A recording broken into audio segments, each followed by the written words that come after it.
వక్రతుండ మహాకాయ కోటి సూర్య సమప్రభ నిర్విఘ్నం కురు మే దేవ సర్వకార్యేషు సర్వదా.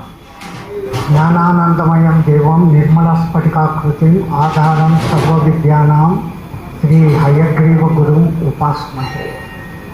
మా గురువు గారైనటువంటి మహంత్ హిమాలయగిరిజీ మహారాజ్ వారి పాదపద్మములను మనసులో స్మరించుకొని ధ్యానానికి ఒక కొత్త నిర్వచనాన్ని ఒక కొత్త ఊపును తీసుకుని వచ్చిన శ్రీమాన్ పత్రిజీ గారికి సాష్టాంగ దండ ప్రమాణాలు చెప్పుకొని,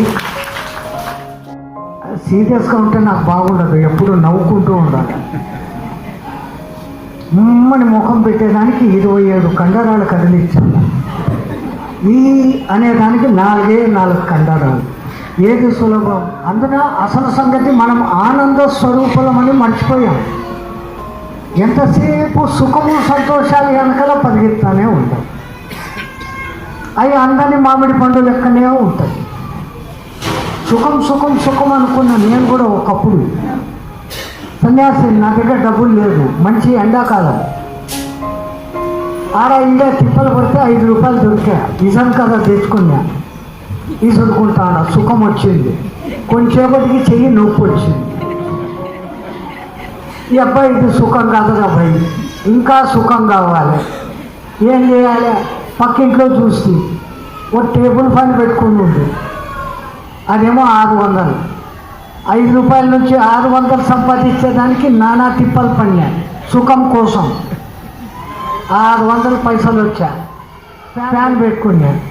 దాన్ని ఎదురు కూర్చుంటేనే గాలి వస్తుంది, పక్కకు పోతే గాలి రాదు. మళ్ళీ ఏడిపోయి సుఖం బాయ, ఏడుపు వచ్చాయి. పైసలు 500 బాయ. మళ్ళీ ఇంకో ఇంట్లో తొమ్మిది చూస్తే గాలి చూస్తే సీలింగ్ ఫ్యాన్ బయట గజంతా గాలి వస్తుంది, అది 1000 రూపాయలు. ఇంకా దానికోసం మళ్ళీ తిప్పలు పడుతుంది, అది తెచ్చుకొని పెట్టుకుంది. ఎండాకాలం వచ్చా సీలింగ్ వేడికి దాంట్లో నుంచి వచ్చే గాలి సెగలు పట్టని మొదలు పెట్టా.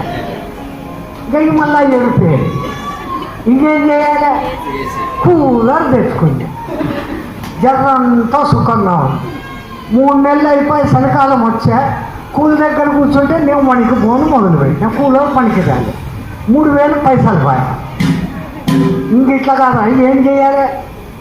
ఎండాకాలంలో చల్లగా ఉండాలి, చలికాలంలో వెచ్చగా ఉండాలి. ఏసీ పెట్టుకుంటాను, 40,000. నా జీవితం అంతా సంపాదించిన ఏసీ తెచ్చి ఇంట్లో పెట్టుకున్నా. ఆన్ చేసిన కరెంటు పోయింది, మళ్ళా ఏడితే. సో సుఖం వెనకలే ఎప్పుడు ఏడుకుంటుంది. సుఖానికి ఆపోజిట్ వర్డ్ దుఃఖం, సంతోషానికి ఆపోజిట్ వర్డ్ విచారం, ఆనందానికి ఆపోజిట్ వర్డ్ ఎవరో చెప్పు.